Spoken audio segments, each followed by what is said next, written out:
Welcome to JTV. Once upon a time in Russia. Son heir Alexei in all.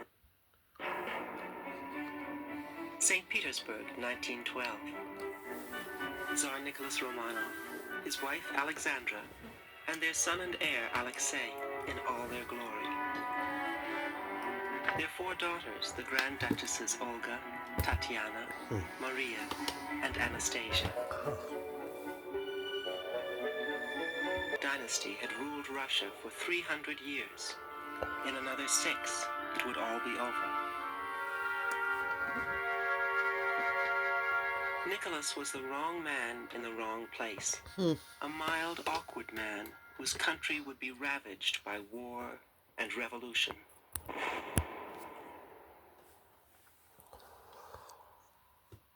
His wife was detested by her subjects, thought to be a spy and a fool, under the spell of a depraved madman.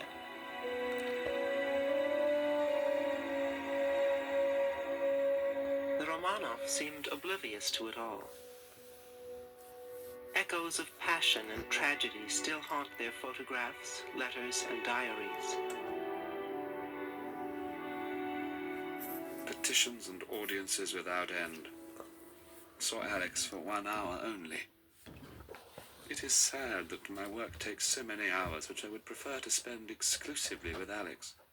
I am so indescribably happy with her. Never did I believe there could be such utter happiness in this world. Such a feeling of unity between two mortal beings. But love did not conquer all. It blinded them to the fury that raged just outside their grand and glorious palaces. In the end, revolution would sweep Nicky, his wife Alex, and their 5 children away, and murder them in a Siberian cellar.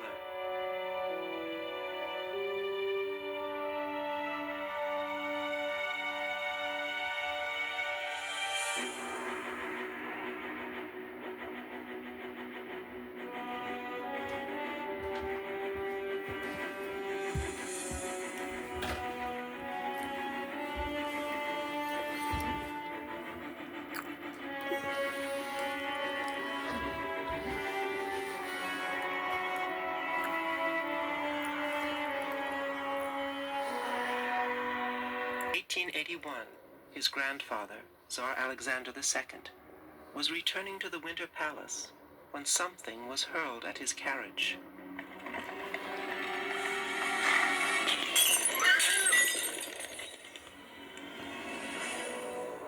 A bomb shaped like an Easter cake left him disemboweled and dismembered, but alive. He was rushed home, where the imperial family gathered in haste.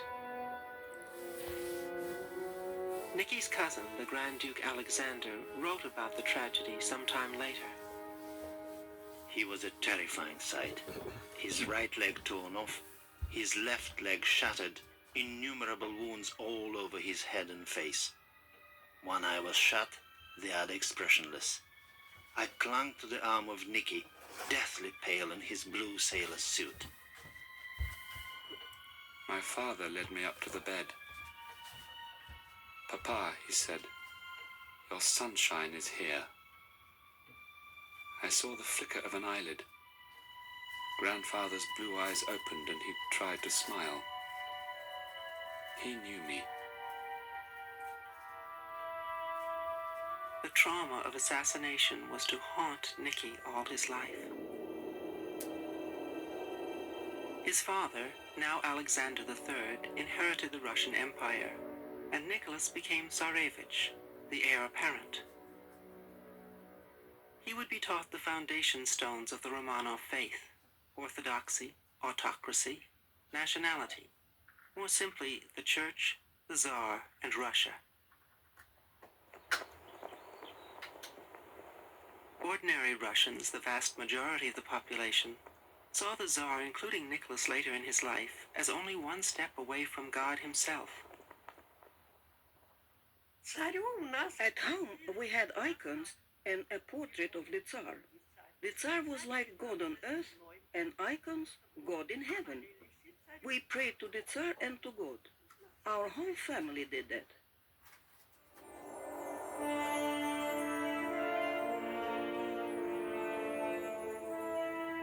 Nicholas believed so firmly in the Romanov edifice of autocracy that he would fail to see that its foundation stones were crumbling. A retinue of literally thousands cocooned the Romanov family, keeping them in a very real and necessary sense prisoners in their palaces.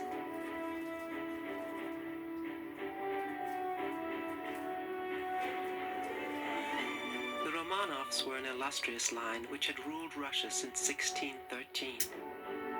Peter the Great had founded the magnificent city of St. Petersburg in 1703 to be a window on the west. Another Romanov, Catherine the Great, had taken the dynasty to new heights of glory which rivaled those of any European clan.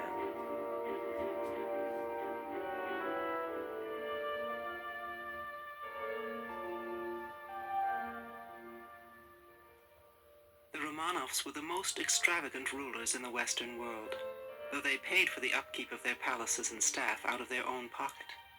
But that pocket was wide and deep. The Romanov Empire comprised 1/6 of the globe.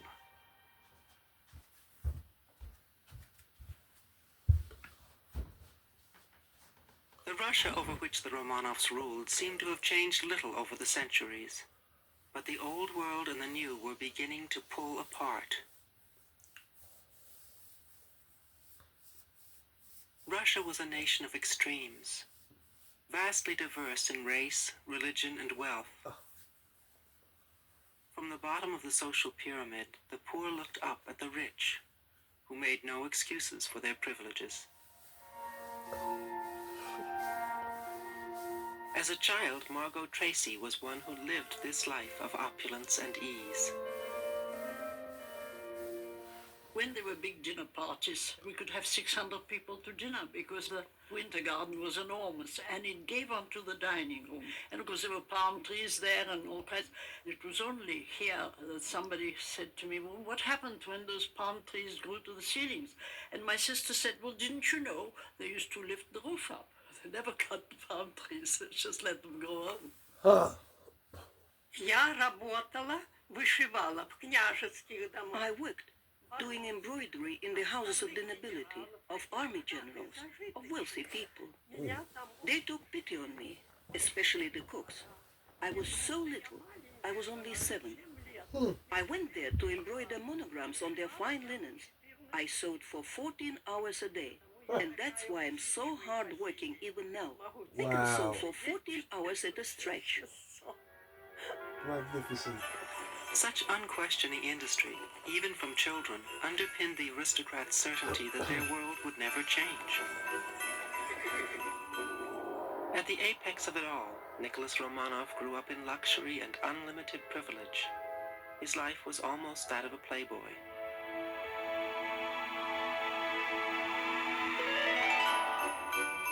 During the social season, from New Year to Lent, he attended as many as 20 glamorous events a month.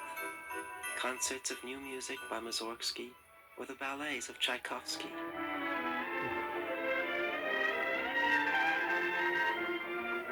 After the show, he and his young officer retinue might invite some of the actresses or ballerinas to supper. In this way, he met in the spring of 1890 Matilda Kaczynskaya. She was 17 and Nicholas 21. An affair blossomed, but was interrupted that fall when Nicholas's father sent him off on a 9-month world tour. The future Tsar visited Europe, Africa, and Asia, ending his trip in Japan. His close friend, the Prince of Greece, went with him, and was called on to defend the unlucky Tsar. My grandmother's brother, Prince George of Greece, accompanied Nicholas, and they were riding together in a sort of a rickshaw arrangement when suddenly a crazed Japanese attacked Nicholas and hit him over the head with a saber. And Uncle George told me about this years later. I took my walking stick and exceedingly demolished this Japanese. in his diary, Nicholas was gracious and forgiving to his Asian hosts. I do not blame the kind Japanese people. How can I, with so many condolences, so many gifts? In July 1891, while returning home from Japan, Nicholas visited the Siberian town of Tobolsk. He admired the bell of the Kremlin's cathedral and was entertained at the governor's house.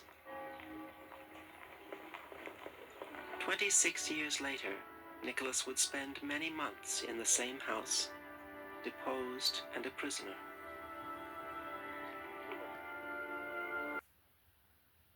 1905. Russian workers are up in arms.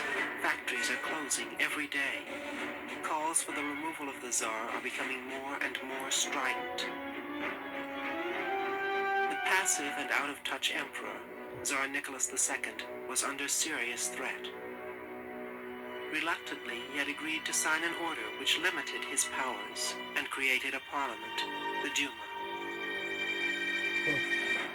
How shameful it is to live through such a crisis in the eyes of the whole world. But this is God's will, and I must endure all troubles until the very end. 300 years of absolutist rule were over, but the conflict between Tsarist Russia and her growing legions of radicals was not. As desperate as the political situation was, the Tsar and his Empress Alexandra remained absorbed in their own family life and the past glories of the Romanovs. And as the tides of history swelled into a tidal wave, they found themselves right in its course, struggling to remain afloat.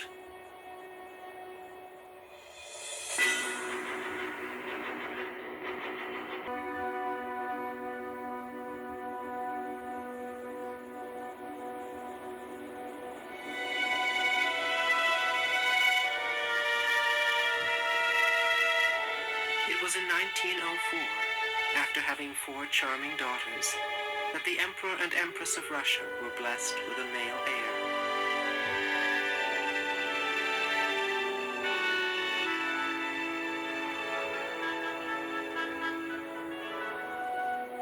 Nicholas II was determined that his son would be better prepared for the Tsar's mantle than he had been. From an early age, Alexei was introduced to public life and expected to take part in official occasions.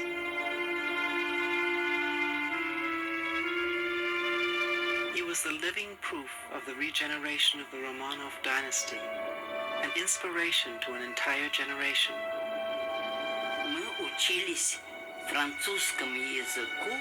We were learning French using the same textbook as the youngest Romanov. And on the second page, there was his picture.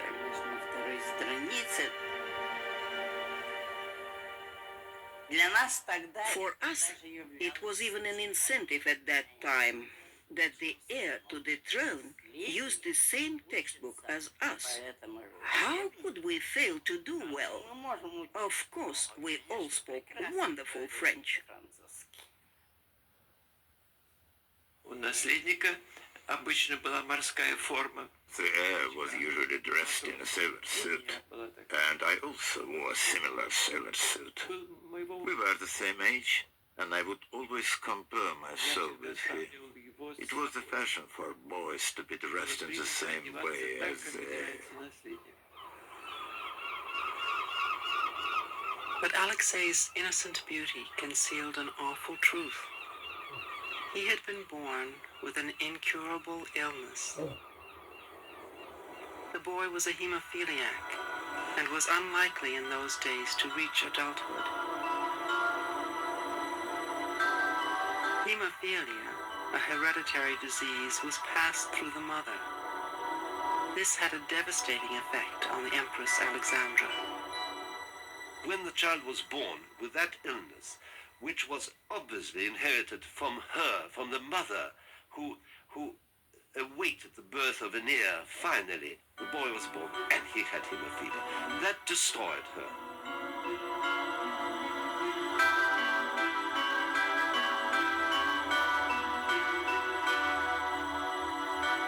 which it gave 4 daughters to the Tsar, as if it meant to tell him, be careful, don't. From that moment on, she lived only to ensure that the boy would survive and would reign one day. Nicholas and Alexandra's desperate concern for their son's well-being was to dominate their thoughts and shape their destiny. The first clue that a savior for the little boy might have come can be found in Nicholas's diary. November the 1st, 1905. We have got to know a man of God, Gregory, from Tobolsk province. When Gregory Rasputin arrived in St. Petersburg, his reputation as a mystical faith healer had preceded him. The Tsar and the Empress were intrigued by this man, and my grandmother introduced Rasputin to the Tsar. The grandmother and her sister realized that this man was a typical Russian-style healer. They thought it could be useful or interesting for the Tsar and the Empress to know him, but they never thought it would go that far and it would become an exclusive relationship. For Nicholas and Alexandra, Rasputin symbolized the simple soul of the Starets, the holy man of Russian folk tradition. They believed that God had at last answered their prayers. Rasputin was to worm his way into the hearts of the imperial family.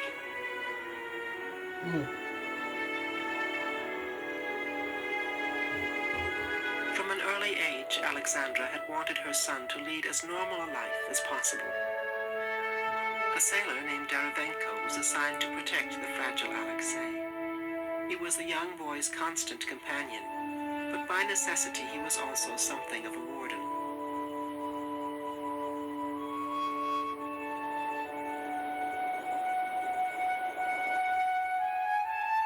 My mother, as a child in the Crimea, used to play with the children of the emperor. She was 3 years older than the young Tsarevich, whom she remembers as a very spunky, energetic little boy who wanted to do all sorts of things that he was prevented from doing because they were so afraid that he would fall and again get sick from hemophilia. So the sailor who took care of him had a terrible time. It was a constant struggle to provide Alexei with a normal, happy childhood and still keep him alive.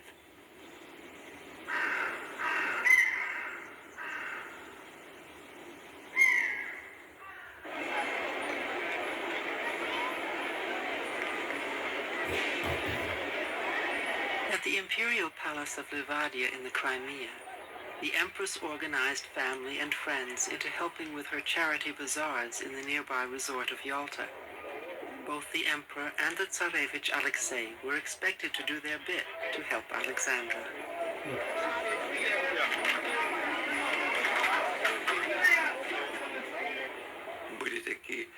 There were round white marquees with stalls, and literally 2 steps away from me was air. He turned out to be a very jolly boy, a very mischievous boy. He was pulling prizes out of large sacks filled with oats and presenting them to the winners. He thrust his hand inside and cried, "Oh, I can't find anything, I can't find anything," searching for a gift. But of course they were filled with gifts. And then he said, "Oh, this one's heavy, so heavy I can't lift it." He wanted to tease an elderly gentleman standing there. And then he pulled out a bottle of champagne.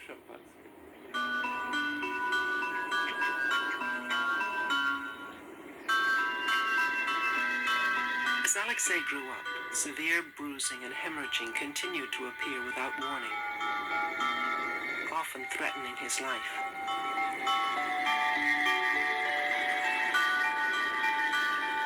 The doctors were at a loss.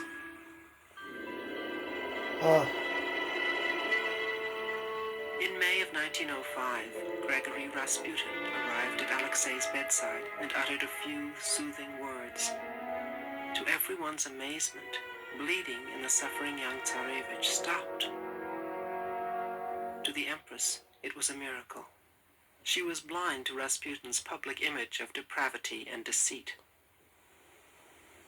My father saw him rush out onto the sort of balcony and draw attention to himself in no uncertain terms. And then he attempted, I don't know whether he was taken away by then, to show his vital parts, and is reputed to have said, "This what rules Russia," and that's it. As Rasputin elbowed his way up the social ladder, photographs found their way into the newspapers, with captions full of suggestive innuendo. Romancing the Romanovs. In the family circle. Throughout St. Petersburg, Rasputin quickly became notorious, though in truth he did not spend much time in the imperial household. He was often thousands of miles away in his native Siberian village of Pokrovskaya with his wife and 3 children. And while Rasputin lingered in his homeland, his enemies in the capital were compiling sexually compromising pictures of him.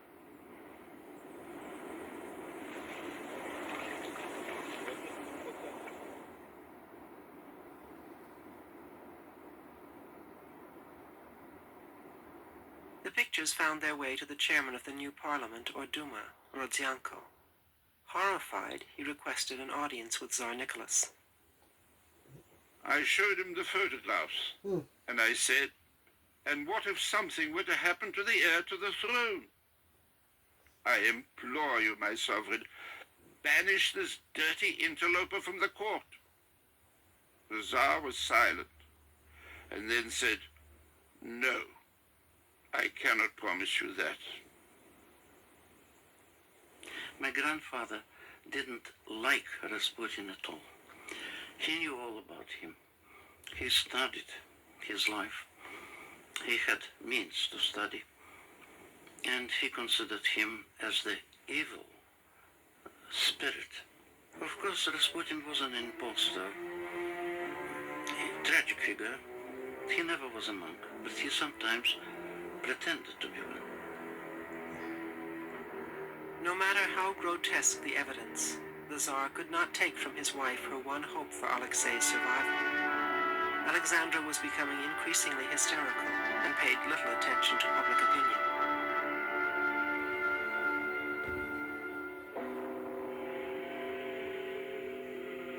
Fear for her son's life made the Empress turn ever more to God. In August 1912, the new cathedral built at Alexandra's instigation near the family home in Tsarskaya Selo, the Tsar's village, was ceremoniously opened. It was named the Fyodorovsky Cathedral, and it was here that she spent many hours in silent prayer for her son.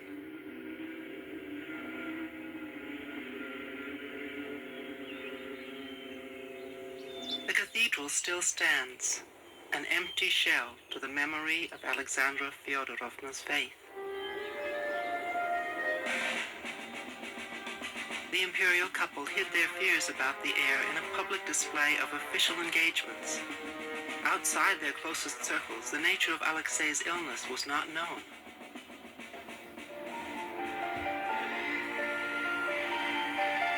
The strain of keeping up appearances took its toll on Nicholas and Alexandra. Whenever they could, they took pleasure in normal family life, far away from the formalities of the court.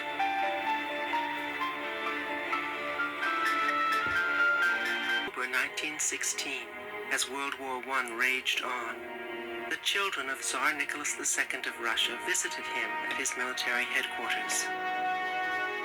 The family seemed happy and carefree despite the long years of war and internal strife. Within 6 months, the whole dynasty would be swept away in the tumult of revolution.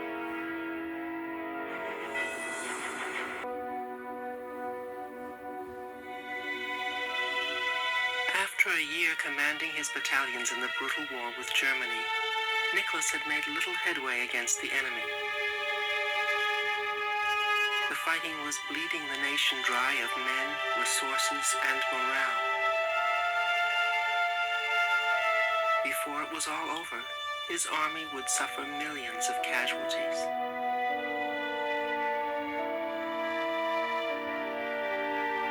On the home front, both food and government were bad and in short supply.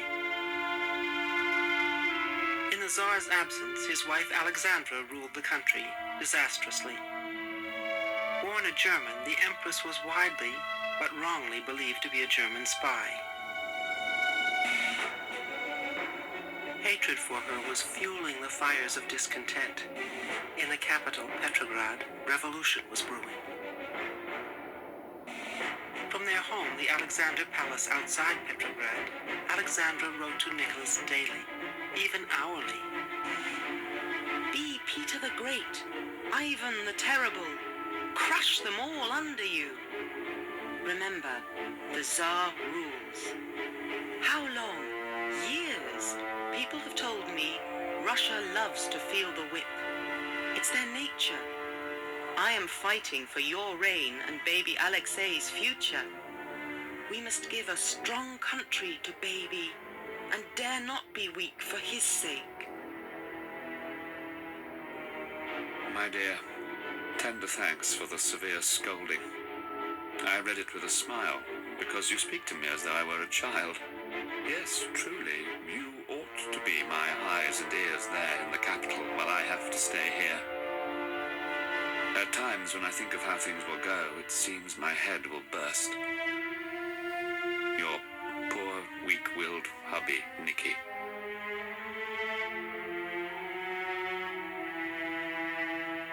Nicholas returned home from the front for Christmas and the New Year of 1917.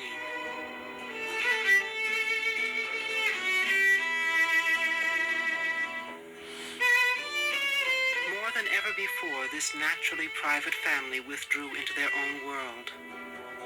But some of those closest to the family wrote about it, such as Lily Dane, the Empress's confidant. Every Thursday evening, a small Romanian orchestra played in the red drawing room. The Empress sat by the fire, staring into the glowing embers. She seemed unusually sad. I whispered anxiously, "Oh, Madame, why are you so sad tonight?" The Empress turned and looked at me. "Why am I sad, Lily?" I can't say, really. I think my heart is breaking. Not only her heart, the Romanov Empire itself was about to crumble.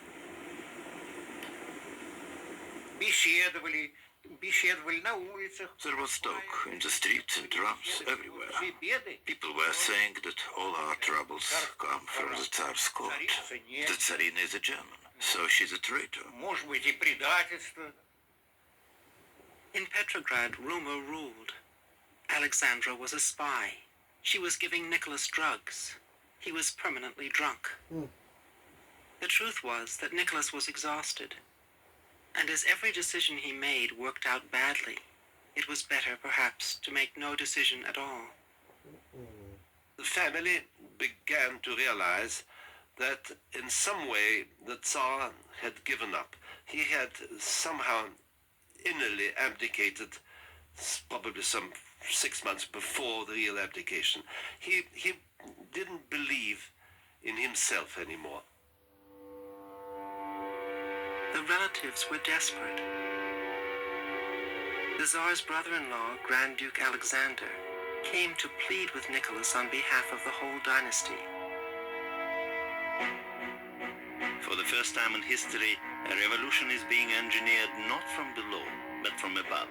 Not by the people against their government, but by the government against the welfare of the people. Nicholas II, Tsar of all the Russias, said simply, "I was born on May the 6th, the day of Job the sufferer. I am ready to accept my doom."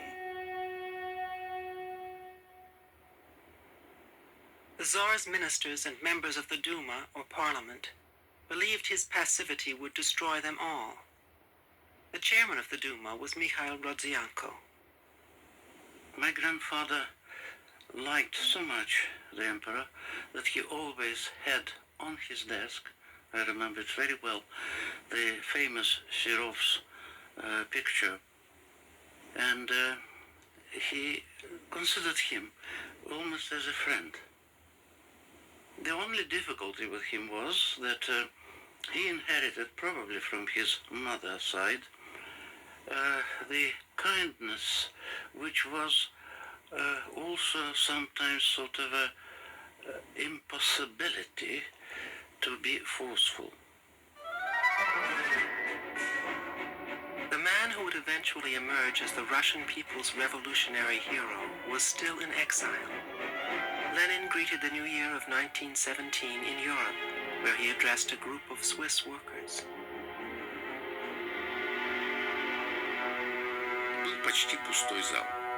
The hall was practically empty, and Lenin, drawing his conclusions at the end of his speech, said, "There are revolutionary currents in Europe, but I think a socialist revolution is still a long way off. We old boys won't live to see it. You young men will, but we won't." He didn't know that in less than 3 months, in his own country, there would be a revolution. As Lenin continued to try to build his tiny Bolshevik party in Europe, in Petrograd, the strikes and protests were multiplying daily.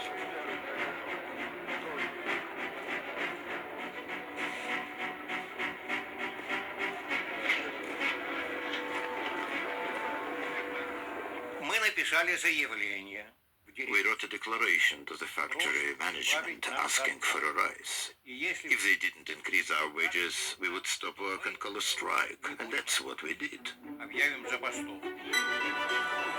The weather made it worse. In February, 1,200 locomotive engines froze and burst. Food and fuel could not be transported.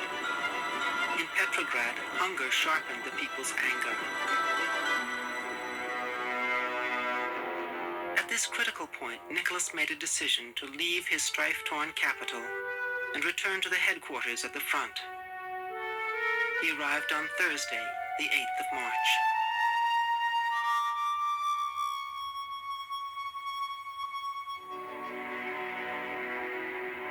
On that very same day, crowds in the capital broke into food shops and helped themselves.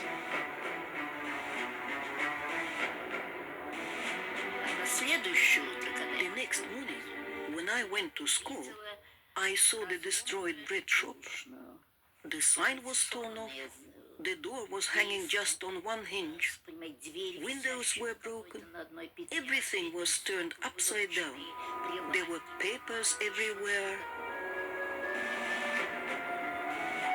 By Saturday, even the traditionally loyal Cossacks were assuring the demonstrators that they would not use their guns or whips. Revolution was imminent.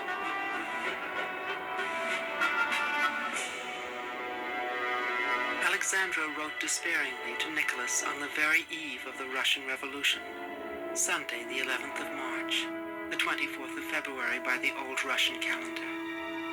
Yesterday there were rows on the Nevsky Prospect because the poor people stormed the bread shops. They ransacked one shop completely. The Tsar cabled his response to his frantic ministers. I command that the disorders in the capital, intolerable during these difficult times of war with Germany, be ended tomorrow. The order was useless, a fantasy. In the very square where Nicholas had unveiled a statue to his father years before, the revolution, brewing for days now, broke out. Spontaneously, soldiers and citizens became one.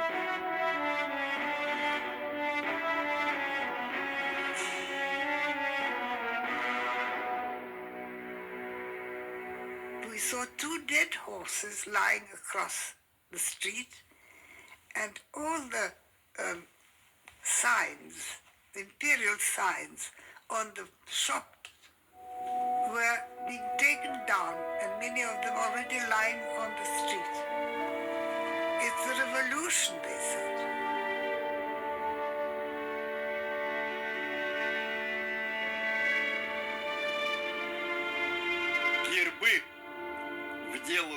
Coats of arms on gates and railings, the two-headed eagle, which was the symbol of autocracy. People began to tear them down and smash them.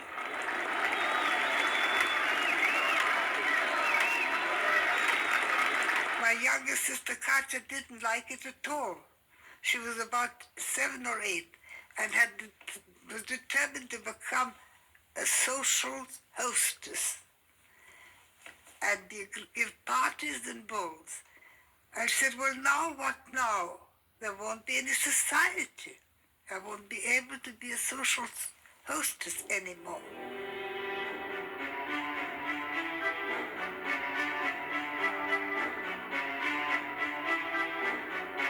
The Russia of labor was marching towards power without suspecting it. The Russia of the ruling class had lost without realizing it. So wrote Alexander Kerensky, who was to become one of the leaders of the new provisional government. I saw soldiers surrounded by civilians lining up on the opposite side of the street. They wanted to know what we intended to do with the members of the Tsar's family, and they demanded harsh treatment for them. I said that the most dangerous of them would be kept in custody, but that under no circumstances was the crowd to take the law into its own hands. I insisted that bloodshed be avoided. Isolated from the capital, the Empress Alexandra's main concern was that 4 of her children had developed measles. In those days, a serious disease. My own angel love. Well, now Olga and Alexei have the measles. Olga's face all covered, and baby more in the mouth, and coughs very much, and eyes ache.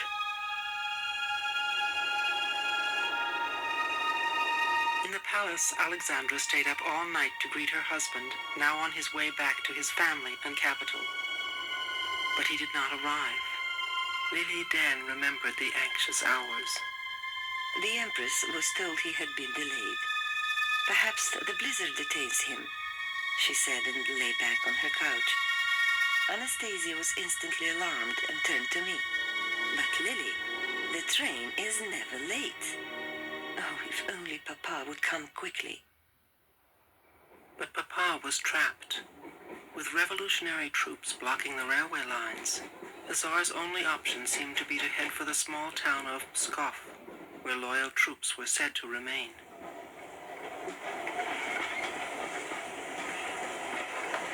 On Wednesday, the 14th of March, the imperial train slipped into a siding outside Pskov.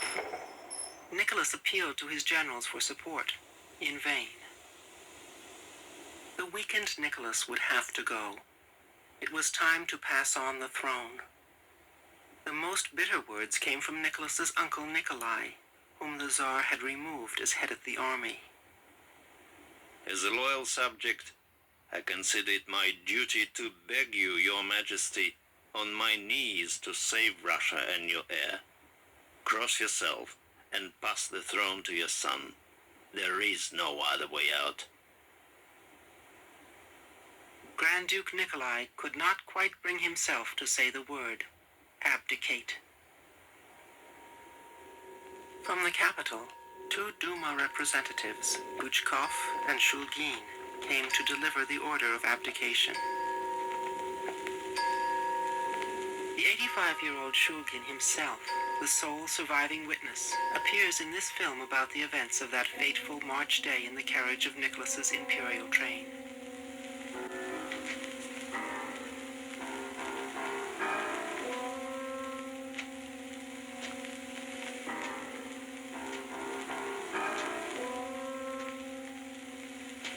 Государь вышел отсюда.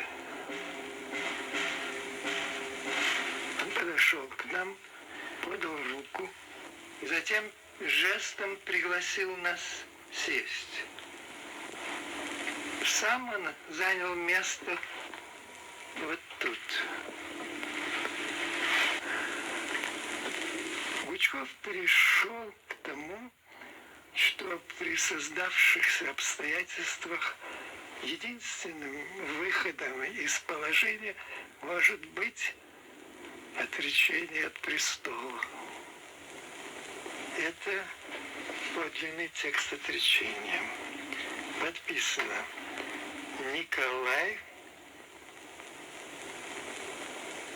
И у меня вырвалось: ах, Ваше Величество, если бы это сделали раньше, может быть, тогда всего этого я не договорил.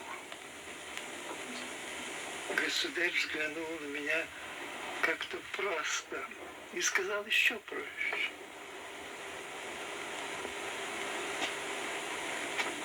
Вы думаете, обошлось бы?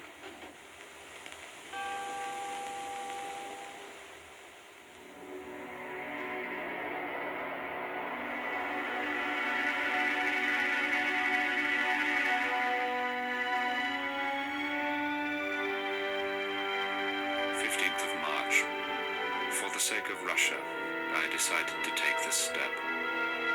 All around me I see treason, cowardice, and deceit.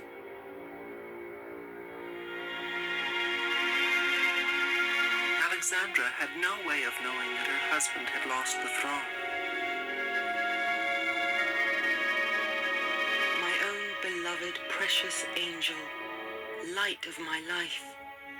My heart breaks thinking of you all alone, going through all this anguish, anxiety, and we know nothing of you, nor you of us.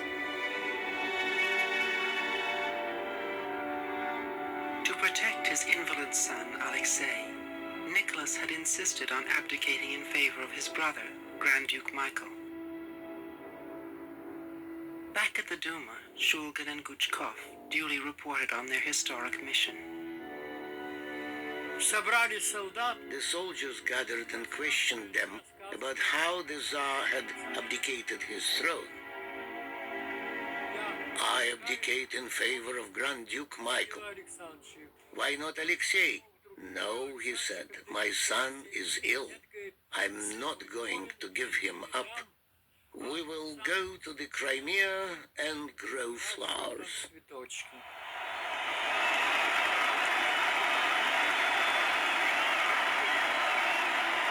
When they said the Tsar abdicated, we rejoiced. I remember my father coming in and saying, you can taste some champagne, because the Tsar abdicated. We drank champagne. But it wasn't that we were glad that the Tsar had abdicated. It was a question of another government, which was going to be better. I remember people came out onto the streets and were kissing each other, hugging each other. They were saying that autocracy is all finished. There will be democratic republic now, freedom, equality. My grandfather, when he heard that the Tsar abdicated not only for himself, but also for his son, Alexis, he became pale like snow and started having tears and even sobbed and said, well, now Russia is finished. Just like that. Part 1. Once Upon a Time in Russia, JTV.